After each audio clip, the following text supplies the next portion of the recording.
All right, lesson 29, Genesis chapter 30. We left off in the middle. Okay, we saw how Jacob had set himself up for an unhappy family. We saw how even right after God spoke to him at Bethel through that vision, he still trusted too much in himself. He should have been happy and realized God's hand was working when he gave him Leah. But he still desired and wanted to marry Rachel. We saw how their marriage was not one that was necessarily based on a love of God, but Jacob based it on a love for her beauty. You know that having a second wife is a sin. All that being said, this is God's providence, because we know that Jacob will have 12 sons with these 2 wives and eventually concubines that we see here. So not really a life of happiness. Okay. If we take a look at chapter 30, okay, the beginning, and we're going to kind of skip over that, so I'll just summarize that.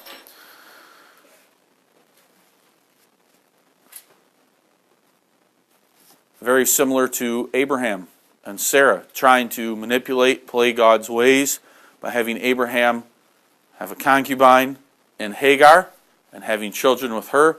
And she had Ishmael, but that still was not the child that God had determined for Abraham and Sarah. But in this case, Rachel really wants to have children, but God has closed her womb so that she cannot. God has opened the womb of Leah so that she has 4 children. Okay? We saw the names: Reuben, Simeon, Levi, and Judah. And after those 4, Rachel still was unable to have children. She was jealous of her sister, Leah. So she, like Sarah, said, I know, my father gave me a handmaid, Bilhah. I will give her to go into my husband and have a child with him, and then that child will be mine and I'll be happy. Well, we know Sarah realized that wasn't the case, and that's the same thing here. Well, as soon as Leah sees that Rachel gives her handmaid to her husband, she says, oh, I've got a handmaid too. I will have her also be a concubine of my husband and have children with him. Therefore, I can double my children very quickly. Because obviously we know when a mother becomes pregnant, she's pregnant for 9 months. You can't have another baby in that time. I'll give my handmaid, and then I can have 2 in the time frame of 1.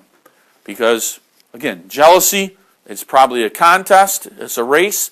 See, I have more children, therefore he must love me more. You have no children.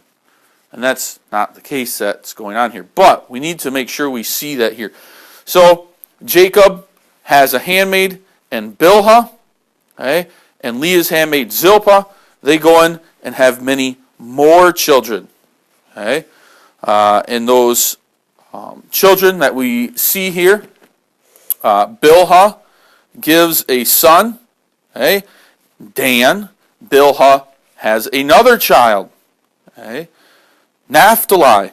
Then when Leah saw these things, she gave her handmaid Zilpah and gave Jacob Gad. And then another son came from that handmaid, Asher. Okay? And we see a whole bunch of other things going on. Leah has then 2 more children, Issachar and Zebulun. So Leah has 2, Bilhah has 2, Zilpah has 2. So what's that total? 6 with Leah, 2 with Bilhah, 2 with Zilpah. How many children does Jacob have now? Or boys at least? 10. Has 10. We know there's 12. We still haven't seen Joseph being born, and we haven't seen the last one, Benjamin, being born. Okay? But then, finally, after all of that, God opens the womb of Rachel, and she conceived and had a child named Joseph. Okay? And that's where we're going to pick up the story here in verse 25 of chapter 30. Okay, so make sure you're here at chapter 30, verse 25. And it came to pass, when Rachel had borne Joseph, that Jacob said unto Laban, Send me away, that I may go unto mine own place and to mine own country. Give me my wives and my children, for whom I have served thee, and let me go. For thou knowest my service which I have done to me. In other words, he's saying, I want to go home. It's time for me to leave. I've got my wives, I've got my children. Give me my pay. Let me go. You know all of the blessings that I gave to you by working for you. Verse 27, and Laban said unto them, I pray thee, if I have found favor in thine eyes, tarry. In other words, stay. For I have learned by experience that the Lord has blessed me for thy sake. Okay? And he said, Appoint me thy wages, and I will give it. And he said unto him, Thou knowest how I have served thee, and how thy cattle was with me. For it was little which thou hadst before I came, and it is now increased into a great multitude. So Jacob is saying here, look, before I came, you had a little. Now you've got huge herds. God blessed you through me. And the Lord hath blessed thee since my coming. And now when I shall provide for my own house also. And he said, What shall I give thee? And Jacob says, Thou shalt not give me anything.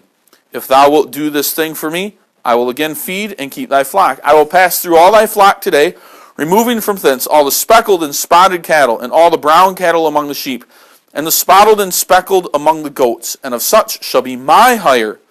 So shall my righteousness answer for me in time to come, when it shall come for my hire before thy face. Every one that is not speckled and spotted among the goats, and brown among the sheep, that will be counted stolen with me. And Laban said, Behold, I would it might be according to thy word. So we stop there. So they're arguing over wages. What will you pay me? Because all of these things are blessings, have been blessings unto thee. And Jacob says, Well, how about we make an agreement? And your herds are spotted and speckled and brown, the ones that are maybe less desirable, there's not as many of them. Okay? Jacob says, I will take those. Tell you what, I'll pass through all your herds today, and I'll take those, okay? And any into the future that are spotted or speckled or brown, I will take those. You can keep the nice solid colored ones, the good ones. Okay? And Laban said, Fine. And Jacob said, And if you would come into my herds, and you would find any solid white or solid black, you can have those back. They're obviously stolen. I must have stolen them or taken them. I'll give them to you. Okay? Laban says, he's probably thinking, wringing his hand, good, those are the ones that probably don't bring as much money. I'll love to let him have those things. He'll have those ones. Okay? There's not as many, I'll keep all the good ones. So he agreed to it. Okay? And verse 35, and he removed that day the he-goats that were ring-straked and spotted, and all the she-goats that were speckled and spotted, and every one that had some white in it, and all the brown among the sheep, and gave them into the hand of his sons. And he set 3 days' journey betwixt himself and Jacob. And Jacob fed the rest of Laban's flocks. So he separated the flocks. Okay? Now again, we see here Jacob thinking that he needs to play God. Let's see how that happens here, how he decides to try to play God. Verse 37. And Jacob took him rods of green poplar, and the hazel and the chestnut tree, and pilled white strakes in them. In other words, he cut so that in the dark wood would be streaks of white in them, lines, and made the white appear which was in the rods. We know if you take bark off, right, the wood in the inside is usually lighter colored. And he set the rods which he had pilled before the flocks in the gutters in the watering troughs when the flocks came to drink, that they should conceive when they came to drink. And the flocks conceived before the rods, and brought forth cattle ring-straked, speckled, and spotted. And Jacob did separate the lambs, and set the faces of the flocks toward the ring-straked, and all the brown in the flock of Laban. And he put his own flocks by themselves, and put them not unto Laban's cattle. So what is Jacob trying to do here? By when the animals come to the watering trough, there he has in the watering trough these little sticks that he's peeled the dark skin off, and it's got stripes of black in it, or those sticks are spotted. What is he hoping will happen because of this? Well, they're going to multiply anyways. They're going to have children. But what is he hoping that their offspring will be by this? What is he trying to do here? Amber? Right. Okay.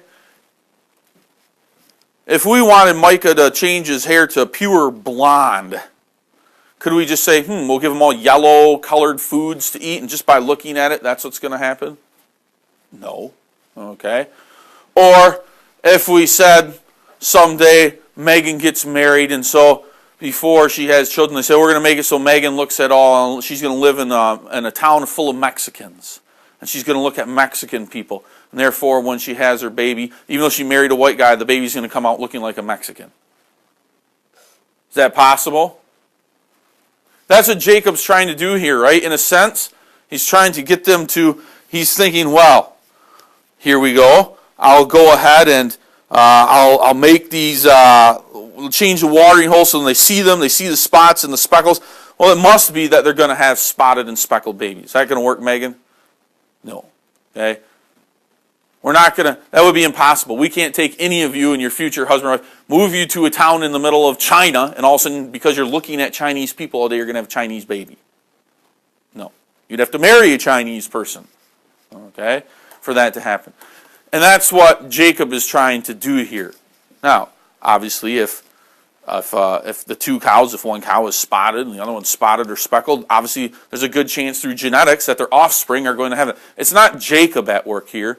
Who's really at work making all these things happen? Amber? God. God is at work here making this happen, not Jacob. But again, we see him trying to control the situation, not trusting in God, making these things that are spotted and speckled. Okay? Did his trick work? We might say, well, it kind of did. Yes, but it wasn't because of Jacob. It was because of God. God gave him the success. And it was wrong. It was sin on Jacob's part to try to manipulate the situation here. Picking it up at verse 41 there, at the end. And it came to pass, whensoever the stronger cattle did conceive, that Jacob laid the rods before the eyes of the cattle in the gutters, that they might conceive among the rods. But when the cattle were feeble, he put them not in. So the feebler were Laban's and the stronger Jacob's. And the man increased exceedingly, and had much cattle and maidservants, menservants, camels, and asses. So what did he also do? He took the strong cattle. So let's say this cow is pregnant. It's going to have a baby. And it was a good, strong cow. He would take that and put that over in front of the trough with the spotted and speckled rods in it. And let's say there was another cow that was pregnant, but it was a weaker, sickly-looking cow. Okay? Or it was a cow that wasn't as strong. He would take that and put it away at a different trough, okay, that had no spotted. And of course, so then the weaker cows gave birth to more weaker cows or steers, and the stronger cows gave birth to stronger cows or steers. And in that way, Jacob's were great. They increased. Not only that, if we look at, how many of you, maybe some of you know that? Maybe Logan, we should pick on him, Mr. Beef Cattle Man over there. What does a farmer look for in a cow? What is some characteristics that makes it a good cow, or in your case, steer, right? What are you looking for? Kenton? True, but sometimes that meat could be a lot of fat, and we don't want a lot of meat. But what are some characteristics, Colin? Healthy. Yeah, but how do we know it's healthy? If I stuck a sick cow in front of you and a healthy cow, you might not be able to tell a difference. But what are some characteristics of a strong cow? There are cows, steers, that they enter into contests, right? You go to the fair, and they all look alike to me, but the judges pick one of them out to be the winner. Why is it the winner? They all look the same to me. They all look pretty healthy. What makes that one the best? Colin? It's got a lot of muscle on its body. Jaden? Bigger. Maybe size.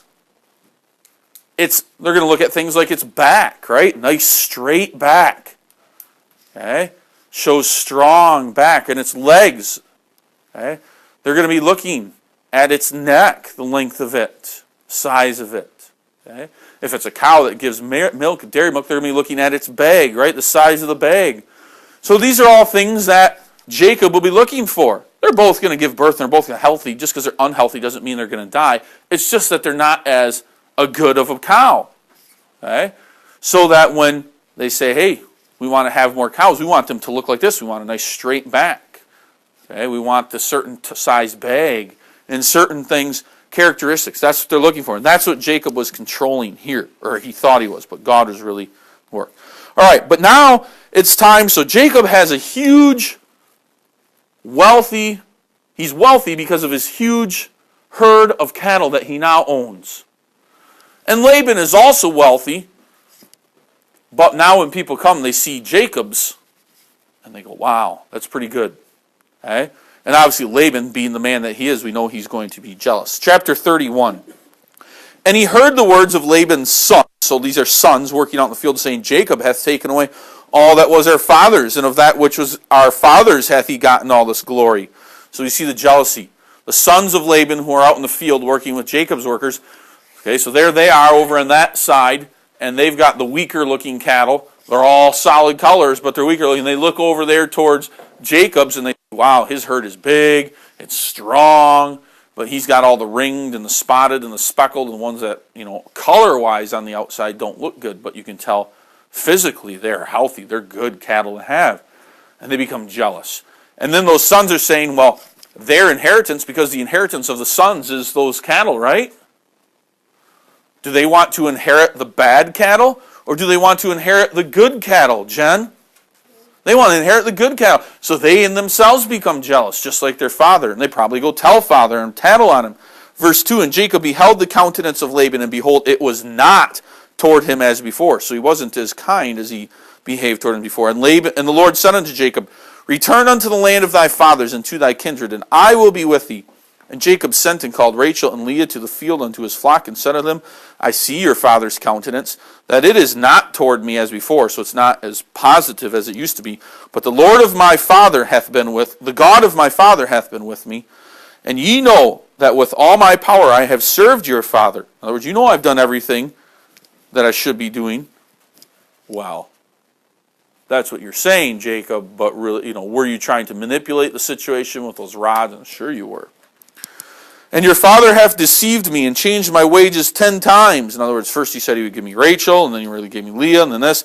And I'm sure in between there we don't read there, but here he goes on and he says, your father deceived me and changed my wages 10 times, but God suffered him not hurt me. If he said thus, the speckled shall be my wages, then all the cattle bear speckled. And if he said the ring-straked shall be the hair, then bear all the cattle ring-straked.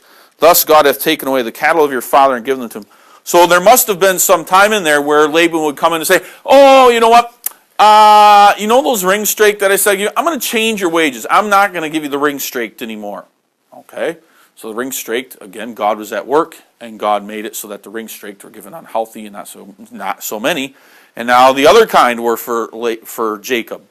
So Laban was constantly changing his wages in there. Whenever Laban would look out there and see, boy, all the animals being born are spotted, Laban would change. Say, oh, the spotted ones are mine now. You can have the brown ones. Well, now all the brown ones would be good. So Laban would come out maybe a month later and say, all right, now all these ones are mine and you're going to have those. So he's changing his wages all the time. Okay? And God has told Jacob, where does Jacob have to go? What did God say? Here, what did we just read? What did God tell him to do? Jaden? Go back to Canaan. Travel back to Canaan with your wives and your cattle and go back there. Okay, verse 10, and it came to pass at the time that the cattle conceived that I lifted up mine eyes and saw in a dream, and behold, the rams which leaped upon the cattle were ring-straked, speckled, and grizzled. And the angel of God spake unto me in a dream, saying, Jacob. And I said, Here am I. And he said, Lift up now thine eyes and see, all the rams which leap upon the cattle are ring-straked, speckled, and grizzled. For I have seen that all that Laban doeth unto me. I am the God of Bethel, where thou anointest the pillar, and where thou vowest a vow unto me. Now arise, get thee out from this land, and return unto the land of thy kindred. And Rachel and Leah answered and said unto him, Is there yet any portion or inheritance for us in our father's house? Are we not counted of him strangers? For he hath sold us, and hath quite devoured also our money. For all the riches which God hath taken from our father, that is ours and our children's. Now then, whatsoever God hath said unto thee, do. Okay? So Laban is filled with anger and jealousy here over those cattle, and he's changing the wages. Okay? And there's the fighting that's going on amongst all the people. God tells Jacob to go back to Canaan. Okay? Jacob calls in his wives, Leah and Rachel, and he says to them all these things. They were ready to leave. Because remember, What did their father trade them? Their father traded them. He traded them to Jacob for what? Column? Work. 7 years of service. You owe me 7 years of service, and then you can marry my daughters. Well, the daughters obviously felt that their father didn't give them in marriage in a blessed way, that yes, I'm happy that you're marrying a godly husband or wife, and yes, go ahead and I approve of your marriage, but your father more, he wanted something out of it. Well, here's my daughters, and I can gain something. So they felt as though they were sold. They felt as if they were strangers in their father's house anymore. They were only there to make their father rich. Okay?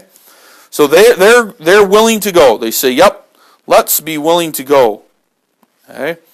Verse 17. So now let's see the separation. How does it happen? Because it doesn't happen in a good, positive way. Then Jacob rose up and set his sons and his wives upon camels, and he carried away all his cattle and all his goods which he had gotten, the cattle of his getting which he had gotten in Padan Aram, for to go to Isaac his father in the land of Canaan. And Laban went to shear his sheep. So Laban goes away, out a few days' journey, probably out into his fields to help his workers shear the sheep. And Rachel had stolen the image that were in her father's. So she probably went into her father's house, took a bunch of the images because she was an idol worshiper, and took them with her so that she could take those because she knows she's leaving.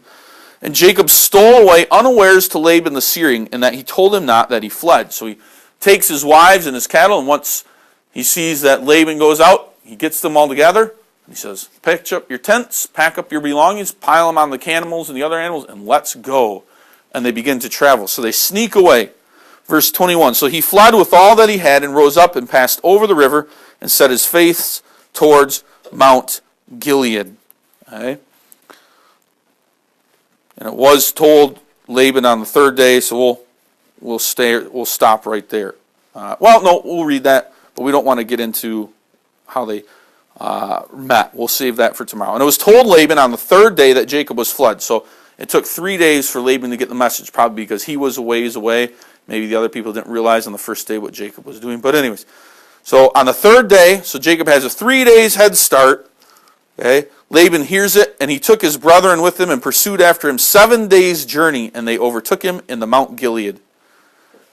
And God came to Laban the Syrian in a dream by night and said unto him, "Take heed that thou speak not to Jacob either good or bad." So he hears the news 3 days later. We'll see tomorrow he gets on his animals or whatever it may be, and it takes him 7 days to catch back up. Obviously, Jacob with his huge herds and huge family, they're going to move more slowly than Laban is going to move just with himself and probably a few of his workers. They're going to be able to easily catch up. But it still takes him 7 days to catch up. God visits Laban, but again, we'll see that tomorrow. Okay? So again, we've got Jacob, we've got Laban. They both act in sneaky ways. They're both sinning in the way that they try to control the situations. Okay? The difference here is that as a child of God, Jacob obviously will be sorry for his sins. He'll confess them. He'll be sorrowful, and God forgives them. In the sense of Laban, we don't necessarily see that he is asking for forgiveness for these sins, and he's not sad. God doesn't work in his heart to make him sorrowful for those things. Okay?